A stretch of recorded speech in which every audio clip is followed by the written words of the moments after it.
Rats, yeah. So, oh no, at first there used to be gas spawners right in these corners as well. So when you came into this bar, it was completely hectic already. So it was really showing you, it was dark with this high black and white contrast, which Right. high black and white it's frequently used in art to make the dramatic parts way higher as well. Mm-hmm. It's called clair obscur. So now you know. The more you know. But yeah, that basically was my idea, to make this place seem more dramatic and more kind of end gamey, because it's also so different from the rest of the Citadel. Yes, it's definitely very different. And you can't see the walls, and you can't see Yes. how high this chamber goes. I couldn't tell, yeah, like if there was an edge over here, like I couldn't tell if I was falling into something down here, or it's just like the walls are just completely... Let me put night vision back on. Even with the night vision back on, I guess, is it black concrete that's over here? Yeah, all the light is getting Yeah, in the it just way. sucks up the light even like 3 times as much as the obsidian, which already sucked up the light a lot. And that's why the floor and the pillars are completely white as well. So you can easily distinguish where you're walking. And, right. And it isn't a black maze of death, because that's not fun to play in. And So yeah, I see. And so the gas spawners are just here in the back, and you took them out of the front. Got it. Highly difficult, lots of mob spawning. This would also be heavily mob spawns. The only honeypot is in this area if you go into spectator mode. Okay. And look down. This is the only honeypot see. in the whole area. So Got it. if you lit up the rest of the castle, then basically every natural mob spawn is going to be either in the honeypot or in this room. You're gonna have a bad time. It seemed like... I'll be interested, like, if, you know, TJ or some other speedrunner kind of person, like, ever plays through. It seemed like possibly if you took a speed potion, there's a lot of things that can knock you off, though. This is an area you could either take slowly, or you could do the run and gun style and then stay safe on the outer parts right here. Sorry. But as find you again. Sorry, the outer ledge, like the upper ledge. Okay, yeah. You could stay safe around it because you can't get knocked off. But because you ran through, you're still spawning quite a lot from the spawners below. Right. It's a huge gamble, yeah, to try to take this one super fast.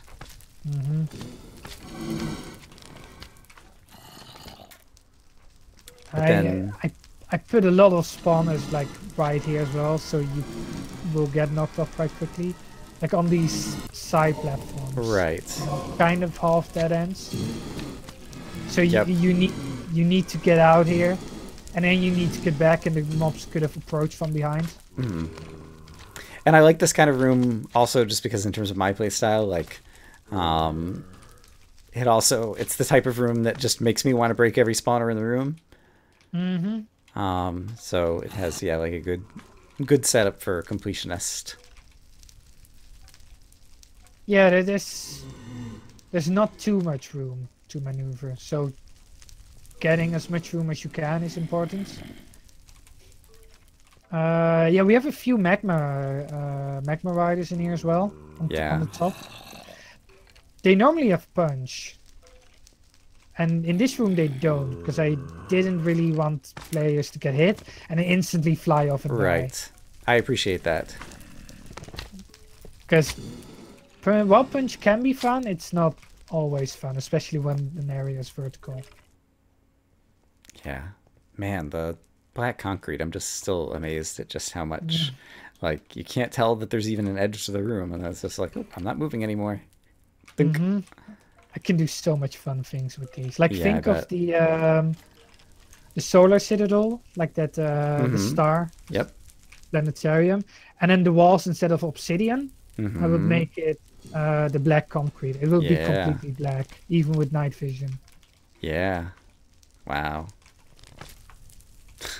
That was such a great area, and it made such a good thumbnail in the video. Oh yeah, made some good pictures on Minecraft forum as well. Indeed. All right. I had so many people say that it was a giant cookie.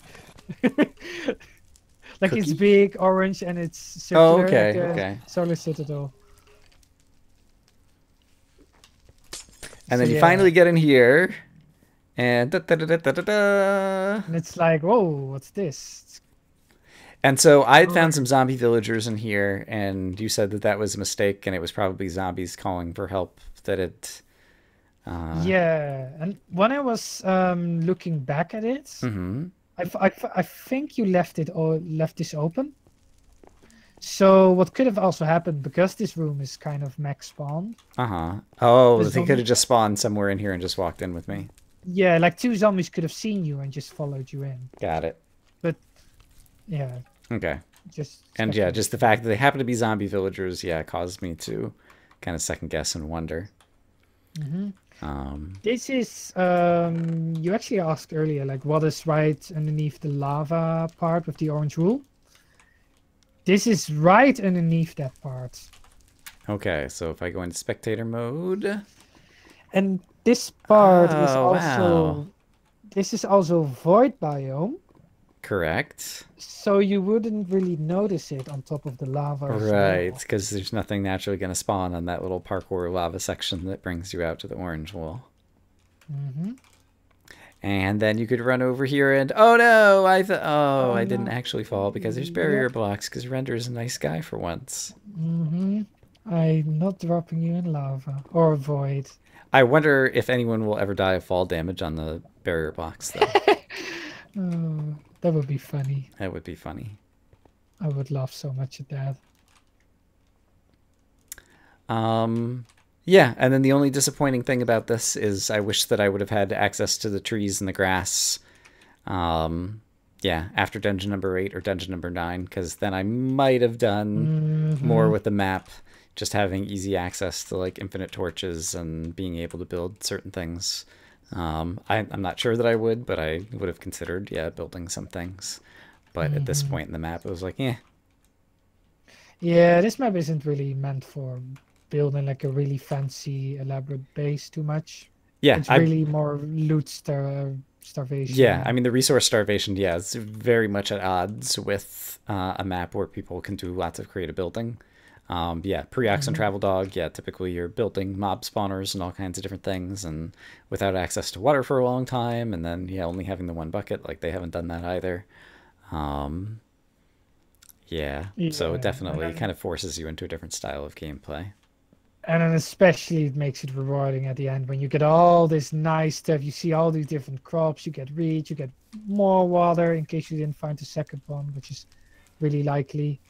And you get trees. You get dirt. You can finally do the golden hoe achievement. You can break a golden hoe just by killing a zombie with it. Can you? Yeah. Wait, does it really? Yep. Double I thought damage. I thought it didn't take any durability damage from. I take twice as much, and so kill one zombie. Here comes one, and yeah, try killing this guy, and you'll use up the entire golden hoe just about killing one zombie. Don't crit. Oh, okay, it does. Ah, they changed that with 1.9. I used to remember that hose. Oh yeah, Damage. before hose, yeah, and then in the 1.9 cycle, yeah, they were making like hose like super fast swing, and they were like the highest DPS weapon, and then they decided that was stupid, and yep. Yeah, and why was that stupid? Because DPS is something different. Yeah, I don't know. Yeah, I never played around with it, but I just remember that whole cycle and doing a bunch of stuff. But yep, there you go. Good look on this one. Yeah, it's very easy apparently. All my challenges are slowly getting ruined, like the 20 yards one. Indeed. Oh, advancements. How do they work? But yeah. Hey, hey! You. How did he get here? It's void. What? There's definitely something weird. Okay, I'm okay. It's void biome right at the edges, I think. Let me go around the edge. I kind of also try to make sure this room feels really big, because you can't see very far into it. Right, And lots of the black trees. sky. So the black concrete is really good for making areas seem really big. Mm-hmm. Yeah, it's all void around the edges. So how did that skeleton get here? Oh yeah, it's kind of like you know that zombies have that reinforcement. There's another things? skeleton here, unless you didn't kill that first one. He probably moved. Wait. Okay, yeah, he's in the very corner now. Effect at E glowing 5 seconds. Okay, there's a zombie. He probably walked in. I'm gonna say he walked in. He did not walk in and get that far. I do not believe it. Something else is going on. But I'm not sure what's going on, and I'm okay with not knowing.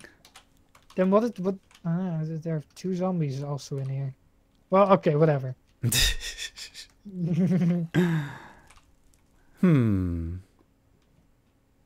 just in spectator mode, flying around again a little bit to piece together you can, a little bit more. You can see the layout of the whole dungeon.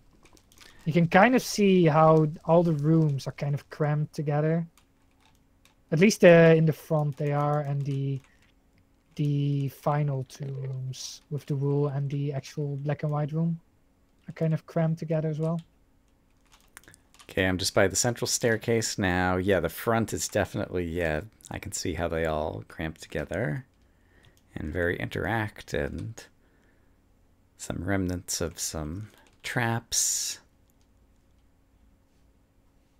Yeah, it's very cool. And yeah, I mean, I guess everywhere that I'm here, that I'm clipping through the walls, I guess is all just kind of like solid blocks. And yeah, was there anything below? That was something I was curious about, kind of like below the... You come in at a level that's, I don't know, like 20 blocks above the lava ocean, but it looks like there's nothing below that first level. Okay. Mm-hmm.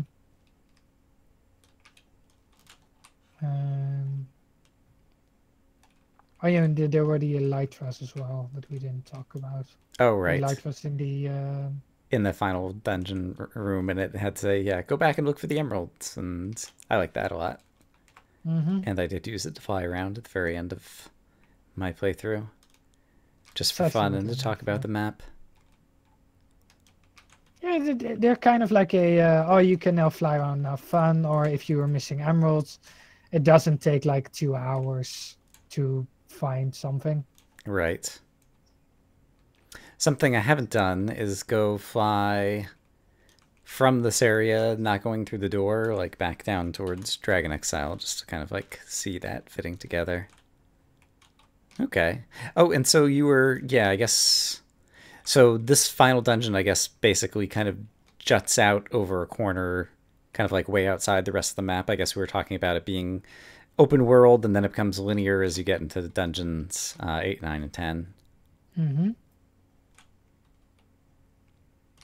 Yeah, that's basically what happens. And this final part is really big.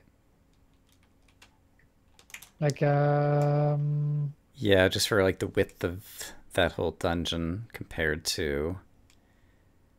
Do you know how many blocks it is? Let me see. Looks like it might be, I don't know, like 200 or 300 across in terms of like the length of the final castle. Which is, yeah, that would be, I don't know, like a third of the area kind of across the main portion of the map. So that's big. And the bedrock above, like the sky, is actually, yeah, 500 blocks wide, even more. Yeah, 550, I think. Yeah, but there's a lot of empty space around outside the castle there. Yeah, but it's still kind of fun to fly around as well. Yeah, I guess I didn't spend time really flying around with the elytra wings in that portion. Like, I just came back to the overworld to test that out. And let's see. There's chest up a lava fall. I'm back in the overworld. There's a couple of chests. You could teleport to me if you like. I just have some random loot. This is kind of above where one of the emeralds was. Is it above where the emerald was? Yes. Okay. It's right here. And I don't remember if I found this, because I remember when I walked around the bedrock, like seeing the lava come down here, but I don't remember if I actually came down here and found it or not. On all the lava falls is some loot, on all the big ones. Right. So there are two, yeah, there are basically two. So if you go to the other one. Back over by Dusty Peak? Yeah, Dusty Peak. Okay. I definitely got a loot chest up on top of one of those. Then you can also see how close this is actually to the place of ordeal. Wow, Palace of Ordeal. I don't understand. Like, we're pretty far from the Palace of Ordeal over here. Yeah, well, it's kind of a bit more north because here's some loot as well in case we. Okay. I think we. Yeah, I think I got this during the playthrough. Yeah. Yeah, we did this. And so if we go right over here. Mm-hmm. And look over. No, this is the void. Yeah, right here. Oh, yeah. Sorry. I'm behind you. Yeah. Oh, okay. You were behind me. I was like, oh, is Brian following me? So we go right over here, and here you can already see that the Palace of Ordeal. Oh, I see. Okay. Yeah. You can see it over there. Okay. So yeah, it really does stretch way back. And you can see kind of this bedrock border around. Right. The top is actually where the big Palace of Ordeal space is located. When you say the bedrock border around the top. Yeah, if you go back a bit. Okay. There we go. I'm coming towards you. Okay, now I'm near you. Yeah, right here. Oh, got it. It's one higher base. Got it. I didn't see the lip. Yeah. Okay. So yeah, that's quite close to that. I think at this point we've rather thoroughly gone through the map. I'm sure the people in the comments will point out a couple of things that we missed along the way, but I'm pretty happy with that treatment. Yeah, and then if we... Do you still want to see spawn chunks? Not that they're... Oh, I forgot about that. Yeah, we can quickly head over there, teleport me there, and check out command box. Am I missing something here? Oh, I was too high up. Okay. Yeah, feel free to TP. Let me TP you to me. Are you ready? Yep. Okay. This is kind of the same setup as I had in Corona. This is cool looking. Here you have a nice map with all the emerald locations. This would have been cool to give out as loot at the end. Like with the Elytris chest, like assuming that these are maps. Are they maps or? Yeah, they're maps. Yeah. Yeah, just have like a chest full of these, or have this map in the final room or something. Yeah, without the actual access, you mean? Right, because then it would give it away if people, didn't want the spoiler. Right, okay. Like here you have a treasure map. Like so some of these are just the actual treasure maps, I think. Got it. Like this one? Yeah, I see. Okay. This one. Neat. So yeah, you can see there are 12. Yeah, 1, Yep. 2, 3, 4, 5, 6, 7, 8, 9. Yeah. And then we have, this is the whole food system, this whole thing here. I see. Yeah, the item frames that make it easier to keep track of or whatever. But I guess most of this is stuff that you were able to reuse. Yeah, this is basically my copy pasting. Actually, this map came out kind of late because originally it was a jam map and I added the 2 dungeons later in.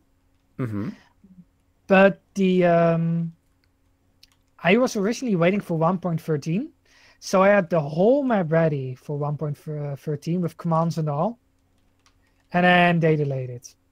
So I was like, oh, now I have to finish the commands, but in 1.12. So it took me like even more time than I... Well, thank you for doing that, because it means that while all of us are waiting for 1.13, which I estimate is still 3 months away, yeah, we have something fun to play in the meantime. My next step might even be done before before 1.13. Yeah. I'm worried that they're going to like drop big important features like customized terrain or something so that they can get it out the door, but we'll see what happens. Like the custom NBT. Yeah. crafting. Oh man, I really need that because otherwise I have 178 commands ready for something really simple. Yep. At least quote unquote simple. Yep. What are these? Oh, these are some of my loot chests. Don't look. No. These are my copy pasta chests. Don't look. Is the food system not working? Press this button. That's oh convenient. yes, some people had to I don't know. That's Minecraft being weird. Yeah, sometimes if things get out of whack, it's nice to have a reset button. I had like one of those hidden in the corner of the old bingo. Like you could break a glowstone button in the corner, and there was a button that like reset the map or something. Oh, with Corona trials, I got like every 2 days, I got messages. Hey, your map is not working. How do I fix this? And then I would say, well, you have to do this too. You have to do that. And then the list goes on with a lot of commands you have to execute. But now it's literally, oh yeah, just type in this command or go to spawn chunks and press that. And when you do that, that's all. I'm done. And it's mostly just scoreboard setups. Scoreboard setups, because for some reason Minecraft likes to delete all scoreboards. I imagine it's people who change versions without having a different directory or something like that, maybe. Well, no, the scoreboard is that is in its own separate file. That would empty the command blocks even. Yeah. That would actually break the map. Yeah, I don't know. But yeah, in 1.13 or just next map, I would just have a whole function for this, so that's more efficient. Yeah. And same for the food system. I have a 1.13 function just set up.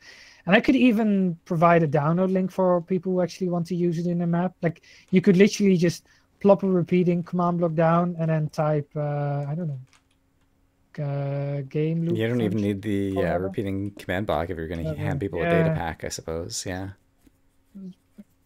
So yeah, that would be neat as well. So, okay, so we got scoreboard, we got the food system. What's happening over here? Some of the mob stuff, I guess? Yeah, these are some of the particle stuff. A lot of disabled because some things came over from Corona trials and that I just didn't have to use. Like, I had like custom particles that went around mobs and they are not used in this map, so I just just turned these systems off. And then over here, I see the witch potion stuff. Yeah, this is, if people are interested in it, you can kind of see how the lingering and non-lingering tag stuff works. So let me see. I think this is for this is for the non-lingering. And this is for the lingering ones. Got it. So these are kind of the witches you randomly find in the overworld, and then these are the witches that you have out of the spawners in Dungeon 8 and farther. Oh yeah, and these few command blocks, because you have probably noticed that as well. So with lingering potions, normally when you throw them like this, they are kind of very underpowered in my opinion. So no creepers actually would die inside of them because they would stay for way longer and they would not shrink. Okay. So if I kill these commands and then throw one down, this is how it would work. And if I throw a creeper in there, oh, and they're gone already. Yep. Until you let them stay, and they slowly shrink over time normally. And then when its effects get used by like a creeper inside of it, then it would majorly decrease in size. Right. With my system, the whole thing just stays for 20 seconds, regardless of what happens, and then it just dissipates. Yep. Yeah. It's once again I'm glad that the area effect clouds. I'm glad the area effects clouds have have as many parameters as they do so that they can do interesting things. But yeah, once again, the way that they're used in vanilla, yeah, is kind of, I don't know, weak. Yeah, at least they're customizable. Yes. And yeah, I had hitboxes on while you were doing that or whatever, because seeing the hitbox. That's one thing I don't like about the Area Effect Cloud graphic is it's spherical or it's round, but the hitbox is actually square, and so you can be standing in the corner where it doesn't look like you're in it and you're still in it. Can you? No, it's not doing damage. I think. Oh, okay. So the hitbox doesn't show. It actually is a radius in terms of what it affects, and the hitbox just shows the bounding box, I guess is what it is. Actually, not a hitbox. Yeah. Okay, I didn't realize that. Okay. But yeah, it does help to just kind of like show them shrink and dissipate and different kinds of things. And then we have the broken advancements over here. That's actually the Solstice mechanic right over there. In 1.13, that whole thing is just one command. At least it could be one command. I just need to figure it out. Yeah, this is just the broken. I'm not much of a programmer, so you get my half redstone, half command block contraptions that some people really hate. I'm somebody who needs visual programming more. Got it. Okay. Got a nice little NAND gate. Yeah. Yeah. This helps way more for me. And then this is the cake scoreboard. And then this is also part of the food system. Yeah, I saw the golden apples were over there. And then this is just some random miscellaneous stuff that I do with mobs, like changing creepers or changing skeletons into nothing, and turning or giving slowness to baby zombies, etc. Teleporting chickens down 60 blocks. Oh yeah. Oh wow, it just teleports them down 60 blocks once. So if I had thrown a chicken egg against a wall 60 blocks up in the sky, I might have had a processed chicken. No, it teleports them to minus 60 in the void. Oh, it's not relative. Touche. Yeah. Okay. Yeah. If I put it let me see. This is really weird how this works. So you have this skeleton command. And it's also minus 60. If I put it on minus 80, so that's under 64, then they start to take damage. So if I get a skeleton. Oh, do you hear them like taking the damage sound or something? Or? Yeah, and they're bright reds. Oh, right, which makes it more obvious when they're spawning like out in the desert, like in the darkness far away from you. Yeah. I think some people mentioned this as well, is why they have seen skeletons and then fall through the floor. It's really weird how teleporting in this game works. Like, yeah, it tries to interpolate and yeah. Like if you come over to the side right here. Okay. He's not getting teleported. He is just my client thinks he's still here, like falling down. But he's actually like down there in the void. Right. I don't know why he's not instantly like disappearing. I don't know either. It's Minecraft being Minecraft. All right. Yeah, I think. But yeah, it's pretty small and compact in terms of all the things in the map that use commands. So yep, that's cool. Kind of organized as well. Very pretty. And then you look at my new map, and then it's this thing right here, but then 2 times as big, and you basically have this whole grid filled with command blocks. It's like ridiculous. There was this whole system that in 1.13 is more efficient as well. Oh dear, oh dear. That's just, I'm so horrible with commands that I make things horribly inefficient and then clean them up. But, yeah. It will all be lag free. Hooray! Well, thank you for showing off the map. Yeah, thank you for having me on the show. And away I go. Where are you going? Down into the void, I guess. Ooh. I'm in spectator mode, and I'm just falling, and now I'm taking damage. Oh, and he's dead. Rest in pieces, Brian.